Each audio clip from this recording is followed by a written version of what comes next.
Good morning. Welcome all of you. Last lecture में discuss किया था जो हाइजेनबर्ग अनसर्टेनिटी प्रिंसिपल था, उसकी एप्लीकेशंस स्टार्ट की थी। और जो फर्स्ट एप्लीकेशन थी इलेक्ट्रॉन का नाभिक में अनस्तित्व, उसका डिस्कस किया था उसके बारे में। आज अपना जो टॉपिक है वो है सेकंड एप्लीकेशन है हाइजेनबर्ग सिद्धांत की। हाइड्रोजन परमाणु की मूल ऊर्जा स्तर की ऊर्जा, ground state energy of hydrogen atom. Hydrogen atom जो मूल स्तर की ऊर्जा है वो आज निकालनी है। देखो, मूल स्तर क्या होता है? ग्राउंड स्टेट वो स्तर जिसकी एनर्जी सबसे कम होती है, उससे कम कोई एनर्जी लेवल अपन इमेजिन नहीं कर सकते। वो एनर्जी लेवल क्या होता है? ग्राउंड स्टेट होता है। और उसकी एनर्जी जो होती है वो जीरो नहीं होती, कुछ ना कुछ होती है। ठीक है, तो वो अपन को निकालनी है कि हाइड्रोजन परमाणु के लिए कितनी होती है। तो सबसे पहले अपन ने एक हाइड्रोजन एटम लेट किया और इसके जो न्यूक्लियस है, इसके सेंटर मानते हुए एक आर रेडियस का एक सर्कल अपन ने लिया है।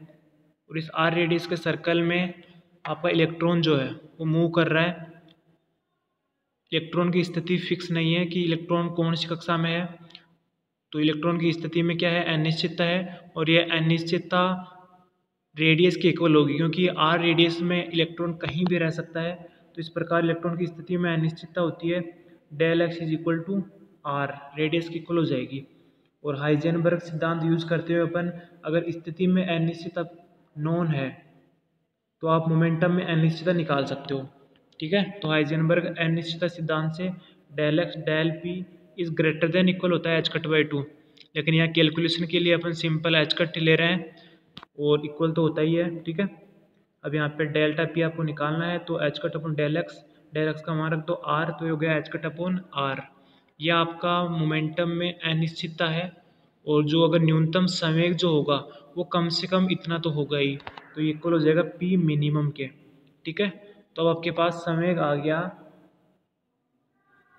तो अब अपन निकालेंगे जो इलेक्ट्रॉन है उसकी गतिज ऊर्जा और स्थितिज ऊर्जा। तो देखो, गतिज ऊर्जा जो होती है वो होती है half M V square, 1/2 M V square.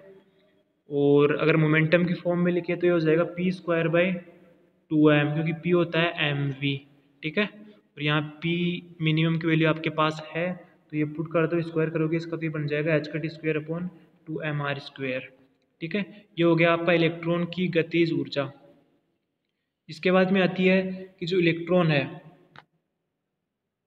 उसकी स्थितिज ऊर्जा कितनी है। तो देखो, स्थितिज ऊर्जा जो है, दो चार्ज है अगर तो उनके बीच में स्थितिज ऊर्जा का फॉर्मूला होता है K Q one Q two upon R. यहाँ पे एक चार्ज तो आपका इलेक्ट्रॉन और दूसरा चार्ज है प्रोटॉन। उन दोनों के बीच में इंट्रैक्शन के कारण एक पोटेंशियल एनर्जी होगी और उसकी वैल्यू क्या हो जाएगी? देखो यहाँ पे लगाओ formula K Q one Q two. Q one तो इलेक्ट्रॉन को मान लो और क्यू टू प्रोटॉन को मान लो। तो एक पे चार्ज प्लस सी, एक पे माइनस सी, तो ये हो जाएगा माइनस के ई स्क्वायर अपॉन आर। ठीक है, तो ये आपकी पोटेंशियल एनर्जी हो जाएगी। अब काइनेटिक एनर्जी आपके पास है, पोटेंशियल एनर्जी है, दोनों को ऐड कर दो तो आ जाएगी टोटल एनर्जी। और ये आपकी टोटल एनर्जी हो गई। इसको दे दो इक्वेशन नंबर 2। ठीक है, अब देखो, अपन निकाल रहे हैं हाइड्रोजन परमाणु की ग्राउंड स्टेट एनर्जी, न्यूनतम ऊर्जा का लेवल निकाल रहे हैं। उससे कम कोई एनर्जी लेवल नहीं होगा। ठीक है, ये अपन को पता है। तो अगर अपन इस फर्स्ट डेरिवेटिव करते हैं तो वो जीरो होगा। D by D R is equal to zero, क्योंकि न्यूनतम से न्यूनतम और कुछ नहीं होगा भाई। पहले से न्यूनतम है एनर्जी की वैल्यू, तो उससे और कम क्या होगा? उसमें चेंज जो होगा वो जीरो होगा। एक तरह से वो कांस्टेंट वैल्यू है। ठीक है, उसमें चेंज नहीं हो सकता।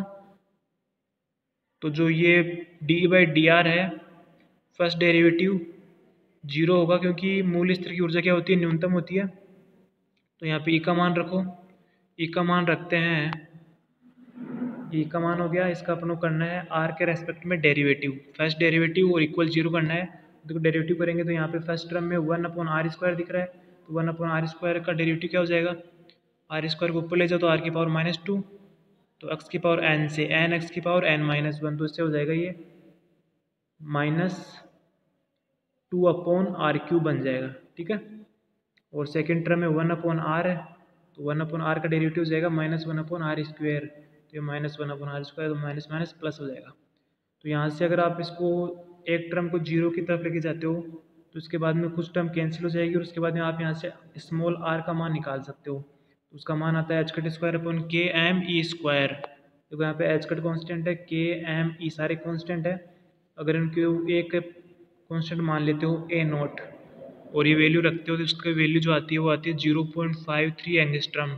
ठीक है, तो ये आर की वो वैल्यू है जिस पर एनर्जी का मान क्या होगा, न्यूनतम होगा। अब वो एनर्जी का मान कितना होगा, तो ये आर का जो मान है वो ऊपर वाली इक्वेशन 2 में पुट कर दो तो न्यूनतम जो ऊर्जा स्तर है ग्राउंड स्टेट है उसकी एनर्जी कितनी होगी वो निकल के आ जाएगी। तो उपरोक्त मान कहाँ रख दो, इक्वेशन 2 में रखो। तो देखो 2 में रखेंगे तो क्या बन जाएगा आपके पास, या तो डायरेक्ट वैल्यू रख दो या तो आर की जगह ए नोट रख दो या एच कट स्क्वायर अपन के एम ई स्क्वायर रख दो, कुछ भी रख दो। तो अगर अपन एच कट स्क्वायर अपन के एम ई स्क्वायर रखते हैं, देखो यहाँ पे क्या हो जाएगा, H cut square upon 2m R square था क्वेश्चन दो, तो आर स्क्वायर की जगह मैंने ये आर की वैल्यू रख दी, माइनस के ई स्क्वायर अपॉन आर था तो ये आर की वैल्यू यहाँ पे भी रख दी। और ये लेफ्ट साइड में क्या चल रहा है, ई मिनिमम। ठीक है, क्योंकि आर की जो वैल्यू आई है उस पर मिनिमम वैल्यू दे रहा है एनर्जी की। सोल्व करो, देखो स्क्वायर करोगे नीचे वाला टर्म जो के एम ई स्क्वायर ऊपर चले जाएगा, K square M E 4 upon 2 H cut square minus ये बन जाएगी K square M E 4 upon H cut square. देखो ये इसको अगर आप सोल्व करते हो तो ये 1/2 माइनस 1, ये माइनस 1/2 बच जाएगी, इसमें 2 आएगा, 2 एच कट स्क्वायर है, इसको सही कर लेना, minus K square M E 4 upon 2 H cut square. ठीक है, अब यहाँ पे के कॉन्स्टेंट है, एम ई एच कट सारे कांस्टेंट वैल्यूज़ है और इनकी वैल्यूज़ आपको पता होनी चाहिए। तो यहाँ पे देखो के की वैल्यू जो है सारे मान रख दो, तो के का मान जो होता है वो होता है 9 × 10⁹ पुट कर दिया, होल स्क्वायर हो गया इसका। एम का मान, एम क्या है, मास है किसका, इलेक्ट्रॉन का, 9.1 × 10⁻31। ई क्या है, चार्ज, तो चार्ज क्या होता है, इलेक्ट्रॉनों से प्रोटोनों सेम ही रहता है, डिवाइडेड बाई 2, ये 2 आ गया यहाँ पे, ये मिस्टेक से छूट गया है तो लिख लेना ये, और H cut square, H cut की वैल्यू होती है ये।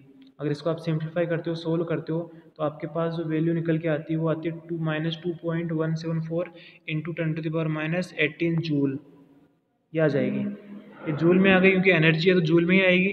अब आपको इसको कन्वर्ट करना है इलेक्ट्रोवोल्ट में, और एक इलेक्ट्रोवोल्ट इक्वल होता है 1.6 × 10⁻19 कूलाम। ठीक है, तो इसका डिवाइड कर दो आप, तो इसका डिवाइड करोगे तो इलेक्ट्रोवोल्ट में कन्वर्ट हो जाएगा।